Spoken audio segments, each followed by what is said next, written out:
जातिवाद सबसे बड़ी कैंसर की बीमारी है। इटावा में कथावाचक से मारपीट मामले में सियासी बवाल मचा हुआ है। समाजवादी पार्टी के सुप्रीमो अखिलेश यादव इसे जातिवाद से जोड़कर चुनावी मुद्दा बनाने की रणनीति पर काम कर रहे हैं, तो वहीं कथावाचक धीरेन्द्र शास्त्री ने भी इस मामले में एंट्री ली है। करीब 1 महीने की विदेश यात्रा से लौटे धीरेन्द्र शास्त्री ने पूरे घटनाक्रम पर न सिर्फ नाराजगी जताई बल्कि राजनेताओं को आड़े हाथ भी लिया। उन्होंने कहा कि इटावा में कथावाचक से मारपीट की घटना निंदनीय है और उससे भी ज्यादा निंदनीय राजनेताओं की ओर से जातिवाद, क्षेत्रवाद, भाषावाद को लेकर रोटियां सेकी जाना है। धीरेन्द्र शास्त्री का ये बयान अखिलेश यादव को आईना दिखा रहा है। बागेश्वर बाबा यही नहीं रुके, उन्होंने कहा कि देश में कुछ लोग भारत को पाकिस्तान बनाने में लगे हैं। जातिवाद और क्षेत्रवाद से जब तक ऊपर नहीं उठेंगे तब तक इस देश का भला नहीं हो सकता। मंदिरों के बाहर लिखते हैं चप्पल उतार कर आए अच्छा होगा, जबकि मंदिरों के बाहर जातिवाद छोड़कर आए।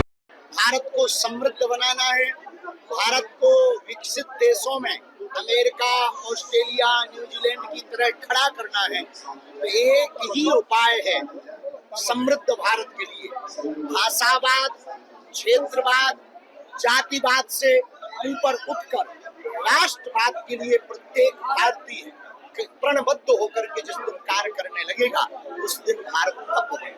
धीरेन्द्र शास्त्री ने जातिवाद की तुलना कैंसर से की और इसके खिलाफ जागरूकता फैलाने के लिए 7 नवंबर से 16 नवंबर तक दिल्ली से वृंदावन तक पदयात्रा करने का ऐलान कर दिया। हम सबको शुभकामना दे रहे हो। इस बार हमने प्रण लिया कि भारत में बढ़ता हुआ जातिवाद सबसे बड़ी कैंसर की बीमारी है। कैंसर से ज्यादा खतरनाक भारत को तोड़ने में अगर कोई बीमारी है तो वो जातिवाद की बीमारी है। उस जातिवाद की बीमारी की दीवार को तोड़ने के लिए हम दिल्ली से वृंदावन तक पदयात्रा करेंगे। 7 नवंबर से 16 नवंबर तक बांके बिहारी के चरणों में जाएंगे। ब्रज क्षेत्र को नशा, मदिरा, मांस मदिरा विक्रय मुक्ति का प्रण लेंगे। आपको बता दें, इटावा में कथावाचक मुकुट एक ब्राह्मण परिवार में कथा करने के लिए चले गए थे। बाद में कथावाचक और उनके सहयोगियों पर आयोजक की पत्नी ने गंभीर आरोप लगा दिए। यहाँ तक कहा गया कि उन्हें गलत तरीके से छूने की कोशिश हुई। उन आरोपों के आधार पर ही कथावाचक और उनके सहयोगियों की दूसरे लोगों ने पिटाई कर दी, चोटी भी काटी और सिर मुंडवा दिया। ये विवाद उस समय और ज्यादा बढ़ गया जब दावा किया गया कि कथावाचक ब्राह्मण नहीं बल्कि यादव समाज से ताल्लुक रखते थे। इसे लेकर कथा का आयोजन करने वाले जयप्रकाश तिवारी ने मुकुटमणि और उसके दूसरे साथी संत कुमार के खिलाफ बकेवर थाने में एक शिकायत दर्ज करवा दी।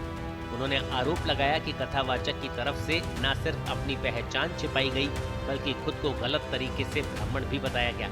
मामले ने सियासी तूल पकड़ा और समाजवादी पार्टी के सुप्रीमो अखिलेश यादव ने कथावाचक का समर्थन कर योगी सरकार को घेरने की कोशिश की। ब्यूरो रिपोर्ट, पत्रिका।